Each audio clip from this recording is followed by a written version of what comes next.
ಮೋಹನ್ ವಿಶ್ವ ಅವರೇ 3 ದಿನ 3 ಸಲ ಇದೊಂಥರ ಡಾಕ್ಟರ್ ಪ್ರಿಸ್ಕ್ರಿಪ್ಷನ್ ತರದಲ್ಲಿ ಡಾಕ್ಟರ್ ಯತೀಂದ್ರ ಅವರು ನಮ್ಮಪ್ಪ ಸಿಎಂ ನಮ್ಮಪ್ಪ ಸಿಎಂ ನಮ್ಮಪ್ಪ ಸಿಎಂ, ಲಾಭ ಯಾರಿಗೆ, ಕೇಳ್ದವ್ರು ಯಾರು, ಹಿಂಗ್ ಹೇಳಿ ಏನ್ ಮಾಡ್ಲಿಕ್ಕೆ ಹೊರಟಿದ್ದಾರೆ ಅಂತ.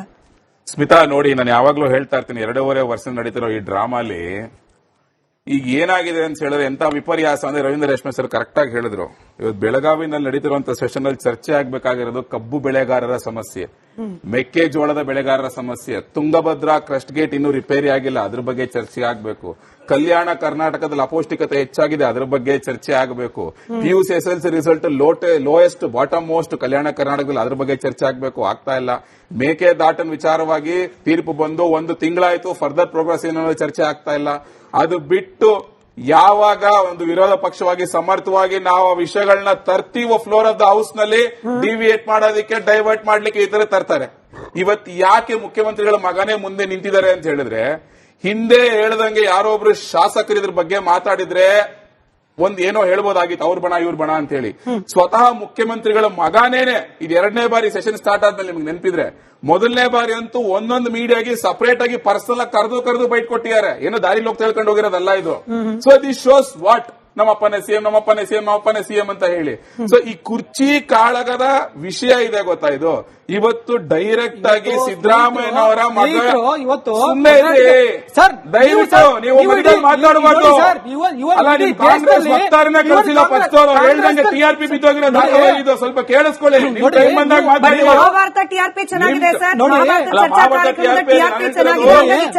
ಕೇಳಿಸ್ಕೊಳ್ಳಿ ಆಯ್ತಲ್ಲ. ಇವತ್ತು ಜ್ವಲಂತ ಸಮಸ್ಯೆಗಳ ಬಗ್ಗೆ ಮಾತಾಡಿ ಅಂತ ಹೇಳಿದ್ರೆ, ಫಾರ್ ಎಕ್ಸಾಂಪಲ್ ಇವಾಗ ಇದೇ ಮುಖ್ಯಮಂತ್ರಿಗಳ ತವರೂರು ಮೈಸೂರಿನಲ್ಲಿ ಅತಿ ಹೆಚ್ಚು ಮಕ್ಕಳ ಅಪೌಷ್ಟಿಕತೆ ನಿನ್ನೆ ಬೆಳಗ್ಗೆ ಬಂದಿದೆ ರಿಪೋರ್ಟ್. ಅದ್ರ ಬಗ್ಗೆ ಯತೀಂದ್ರ ಸಿದ್ದರಾಮಯ್ಯ ಮಾತಾಡ್ತಾ ಇಲ್ಲ, ಸಿದ್ದರಾಮಯ್ಯ ಮಾತಾಡ್ತಾನೆ ಇಲ್ಲ, ಆ ಭಾಗದ ಶಾಸಕರು ಮಾತಾಡ್ತಾ ಇಲ್ಲ. ಅದನ್ನ ಬಿಟ್ಬಿಟ್ಟು ನಮ್ಮಪ್ಪ ಸಿಎಂ ಎಲ್ಲಿಗೋಗ್ತೀರಾ ಇದು? 2.5 ವರ್ಷದಿಂದ ಈ ಧಾರಾವಾಹಿ ನಡ್ಕೊಂಡು ಹೋಗ್ತಾನೆ ಇದೆ. ಕೊನೆಗೆ ಯಾವಾಗ TRP ಬಿದ್ದೋಯ್ತೋ ಅವಾಗ ಸ್ವತಃ ಅಪ್ಪ ಮಗ ಇದ್ದು ಹಿಡಿದಿದ್ದಾರೆ. ಕೇಳಿಸ್ಕೊಳ್ರಿ, ನಾನ್ ಮಧ್ಯ ಮಾತಾಡ ನೀವು ಮಾತಾಡೋದು ಸಿಗಡೆ ನಡೆಯೋದಿಲ್ಲ.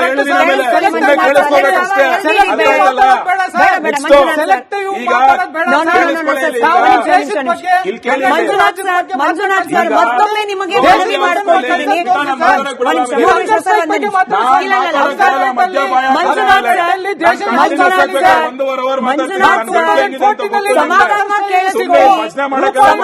ಕೇಳಿಸ್ಕೊಳ್ಳಿ, ಇಲ್ಲಿ ಭಜನೆ ನಾಟಕ ಕೇಳಿಸ್ಕೋಬೇಕು.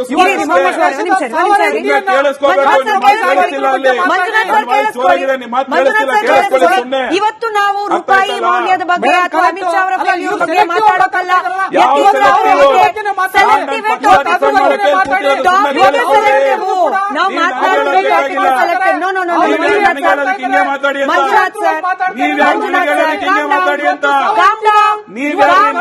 ಒಟ್ಟಿಗೆ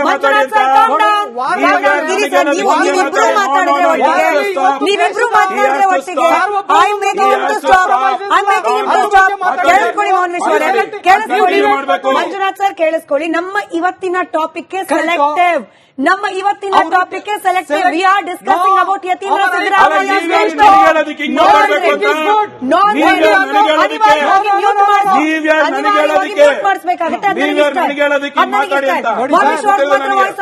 ಮೋಹನ್ ವಿಶ್ವ ಅವ್ರ ಮಾತ್ರ ವಾಯ್ಸ್ ಆನ್ ಮೋಹನ್ ವಿಶ್ವ ಆಯ್ತಲ್ಲ.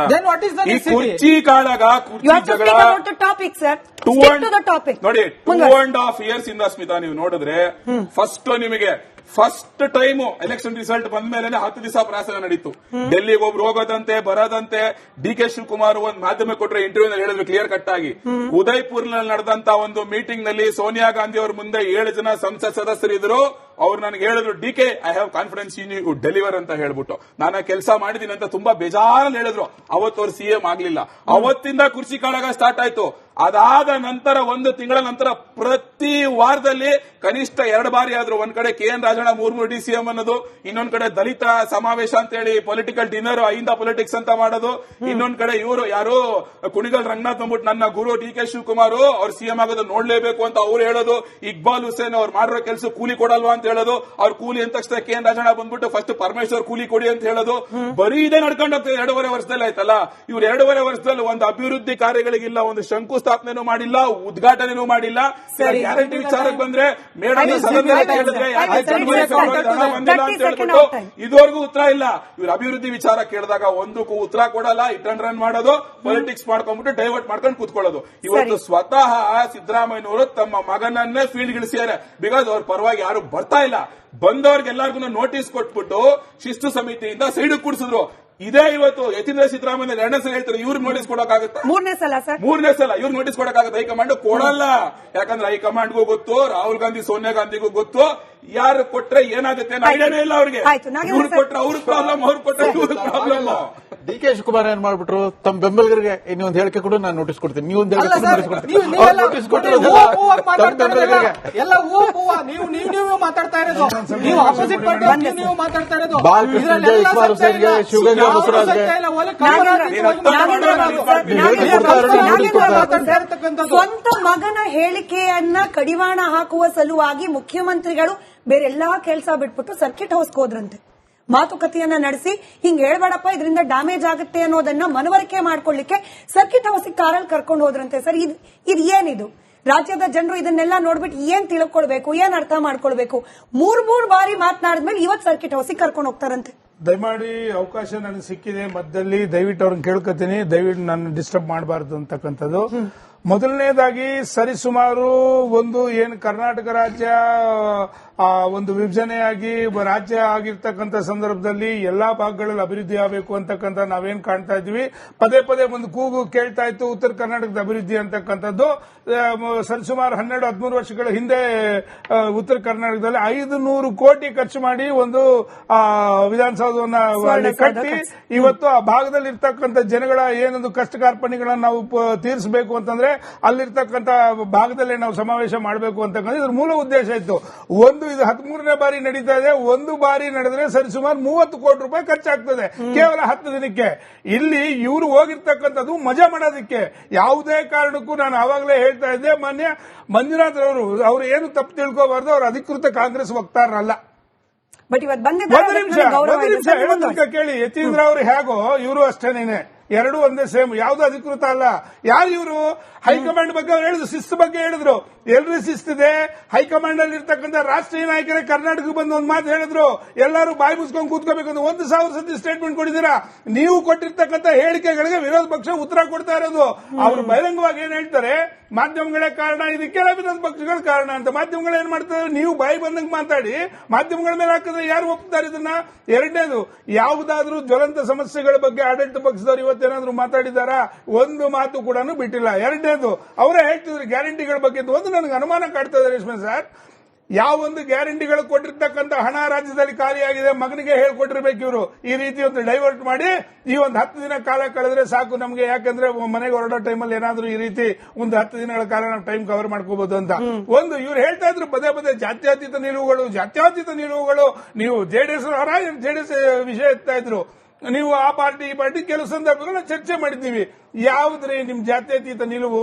ಒಬ್ರು ಅಪ್ಪನಿಗೋಸ್ಕರ ಮಗ, ಅಣ್ಣನಿಗೋಸ್ಕರ ತಮ್ಮನಿಗೋಸ್ಕರ ಅಣ್ಣನಿಗೋಸ್ಕರ ತಮ್ಮ, ಇನ್ನೊಬ್ರಲ್ಲ ಅವ್ರ ಅಪ್ಪ ಹೇಳಿದಂಗೆ ಕೇಳ್ಕೊಳ್ಳಂತ 3 ತರ. ಇನ್ನೊಂದು ಮಧ್ಯದಲ್ಲಿ ಜಾತಿ ವಿಚಾರಗಳು ಎತ್ಕೊಂಡು ಸ್ವಾಮೀಜಿಗಳ ವಿಷಯ. ಜಾತ್ಯತೀತ ನಿಲುವು ನಿಮಗೆ ನಾಚಿಕೆ ಆಗಬೇಕಾಗುತ್ತೆ. ಇವತ್ತು ಈ ರಾಜ್ಯದ ಜನತೆ ನಿಮ್ಮನ್ನ 6-7 ಕೋಟಿ ಜನ ನೋಡ್ತಾ ಇದ್ದಾರೆ ಕಣ್ಣು ಮುಂದೆ. ಮತ್ತೆ ಎಲ್ಲದಕ್ಕಿಂತ ಮುಖ್ಯವಾಗಿ ಇವತ್ತು ಸರಿಸುಮಾರು ಅಧಿವೇಶನ 4 ದಿನ ಕಳೆದೋಯ್ತಾಗ್ಲೇ.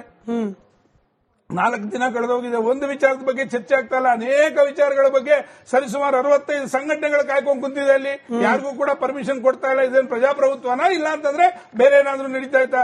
ಮುಖ್ಯವಾಗಿ ಇವತ್ತು 3 ಮೀಟಿಂಗ್ಗಳು ನಡೆದಿದೆ ಮೇಡಮ್. ಒಂದು ದಲಿತರದು, ಒಂದು ಅಲ್ಪಸಂಖ್ಯಾತರದು, ಒಂದು ಹಿಂದುಳಿದ ವರ್ಗದ್ದು.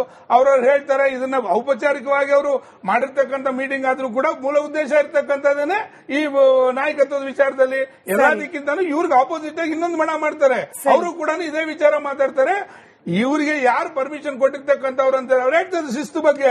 ದಯವಿಟ್ಟು ನೀವೇ ಹೇಳಿ, ನಿಮ್ಮ ರಾಷ್ಟ್ರೀಯ ಅಧ್ಯಕ್ಷರ ಪರವಾಗಿ ಒಂದು ಮಾತನ್ನು ಹೇಳಿಸಿ 1 ಸೆಕೆಂಡ್ ಅಲ್ಲಿ ನಾವು ಹೈಕಮಾಂಡ್ ಇದ್ದೀವಿ, ಇದು ಯಾರು ಮಾತಾಡಕೂಡದು ಅಂತಕ್ಕಂಥ ಹೇಳ್ಬೋದಿತ್ತು.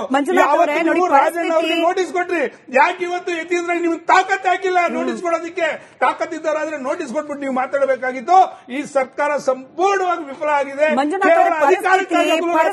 ನೋಡಿ ಹೆಂಗಿದೆ ಅಂತಂದ್ರೆ, ಕಾಂಗ್ರೆಸ್ನ ಶಾಸಕರೇನೆ ಹೇಳ್ತಿರೋ ಮಾತಿದು. ಅನುದಾನಕ್ಕೋಸ್ಕರ ಭಿಕ್ಷೆ ಬೇಡಬೇಕು ನಾವು, ಪ್ರತ್ಯೇಕ ರಾಜ್ಯ ಕೊಟ್ಬಿಡಿ ನಮ್ಮ ಉತ್ತರ ಕರ್ನಾಟಕಕ್ಕೊಂದು ಅತ್ಲಗೆ ಹೇಳಿದ್ಯಾರು ಸರ್ ರಾಜು ಕಾಗೆ ಅವರು.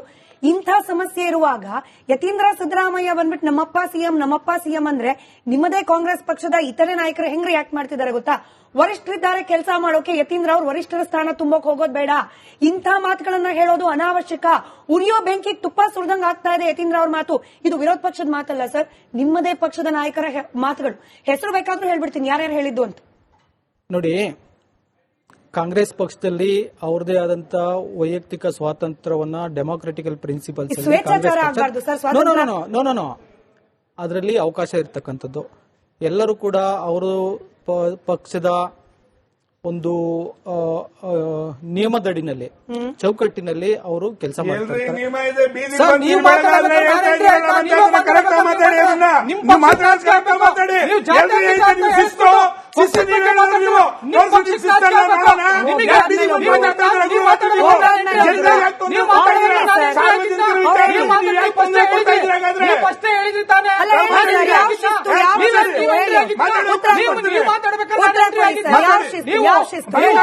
ನೀವು ಅಪ್ಪ ಮಗಂದ ಹೇಳ್ತೀರ, ನಿಮ್ಮ ಪಕ್ಷದ ಒಂದು ಕುಟುಂಬದ ಬಗ್ಗೆ ನೀವು ಮಾತಾಡಿ.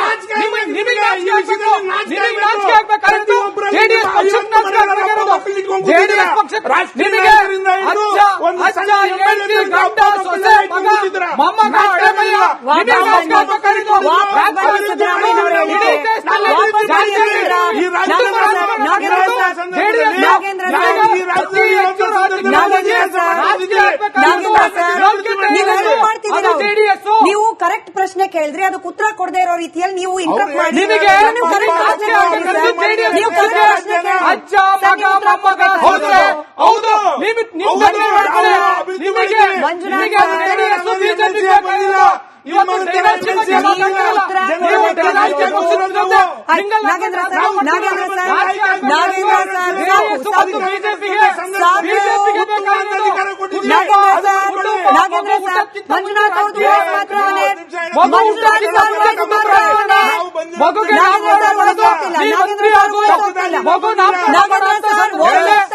ಮಂಜುನಾಥ್ ಅವರೇ ಕರೆಕ್ಟ್ ಪ್ರಶ್ನೆ ಕೇಳಿದ್ದಾರೆ.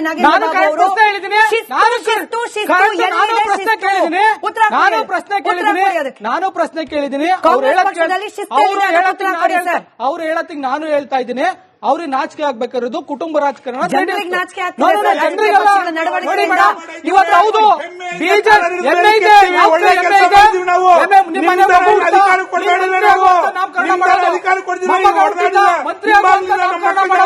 ನಾಮಕರಣ ಪಕ್ಷ ಅಂತಿಲ್ಲ, ಅದು ಜೆಡಿಎಸ್.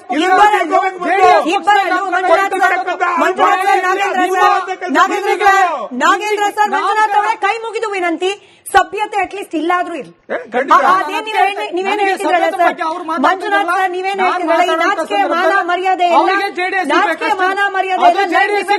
ಡಿಸ್ಕಸ್ ಮಾಡಿ. ಮಂಜುನಾಥ್ ಅವರೇ ಪ್ರಶ್ನೆ ಕ್ಲಿಯರ್ ಇದೆ, ನಿಮ್ಮದೇ ಮಾತಿನಲ್ಲಿ ಬರ್ತಾ ಇರ್ತಕ್ಕಂಥ ಕೇಳಿಸ್ಕೊಳ್ರಿ ಸರ್, ಕೇಳಿಸ್ಕೊಳ್ಳೋ ವ್ಯವಧಾನನಾದ್ರೂ ತೋರಿಸಿ.